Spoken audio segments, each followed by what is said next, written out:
ვანო ჯავახიშვილი მეპატიჟება გადაცემაში მე ვერ საზღვრავ დღეს ზუსტად ვიქნები იმ დროს თბილისში თუ არ ვიქნები ლაპარაკობთ რა კაბინეტში ვხედავთ ლაპარაკობთ არ მინდა რომ ჩემს გამო გადაცემა ჩაუვარდეს ამიტომ მოვედი ვანოსთან მეგობრებთან ვანო არის მის ოთახში ხაკაძე და სხვები და მოკლედ გადავწყვიტე რომ სანამ გადაცემაში მოვალ წავალ თურქეთში ხო და მიზეზი იყო ძალიან ტრივიალური ხახო ხა არ ვიყავის დაახლოებით 3 წელიწად ნახევრის განმავლობაში საზღვარგარეთთან ნამყოფი და უბრალოდ მესაჭიროებოდა ჩემი ზომა ფეხსაცმელი ნუ ხა აქ ვერ ვყიდულობ 48 ზომა მაქვს ფეხსაცმელი ფეხი მაქვს 48 ზომა და ვერ ვყიდულობ და მინდა რომ თურქეთში გადავიდე დღე ნახევრით ან 2 დღით და გადმოვიდე და რატომ? იმიტომ რომ პასპორტი ხო ჩამორთმეული მქონდა მე და მეგზალებოდა ქვეყნის დატოვება.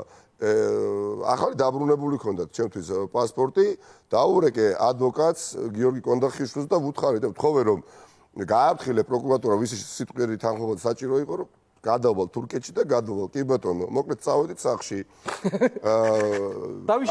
ის დღე დავიშალე გავიღვიძე და ზარი გამოტოვებული და მესიჯი მოწერილი გიორგი კონდახიშვილს გადაურეკე ბიჭო განცხადებაო გაავრცელაო პროკურატურამ გუში ღამე ველაპარაკეო და ნაცვად იმისა რომ თანხმობა მოეცადო წერენ რომ გირაო გადაიხადოსო 40000 ლარი ანუ გვირაოს და ძალიან ისეთი კონფრონტაციული ტექსტით და ბადი მივხვდი რომ ამ ადამიანებს არც ახსოვდათ საერთოდ რომ თუ კი მე რაიმე გირაოს სახით გადასახდელი მქონდა. ო არა, გადაცილებული იყო. ხო, პირველი ჩემი.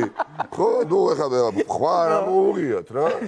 გამოგინა პასპორტი დამებრუნეს, ხელში მაქვს. ქვეყნიდან გასვლა მოვითხოვე და ამ დროს ეთქობა გაახსენე ამას გირაო, გადასახდელიო რა.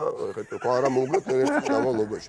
პირველი ჩემი რეაქცია ინსტინქტური იყო რომ ნუ რა საერთოდ რა თმინდოდა ამ თურქეთში გადასვლა 40000 ლარი. არაფერში უნდა გადავიხადო, თან გირაოს გადახდა არ მეკუთვნის მეორეჯერ ეს ხო საერთოდ.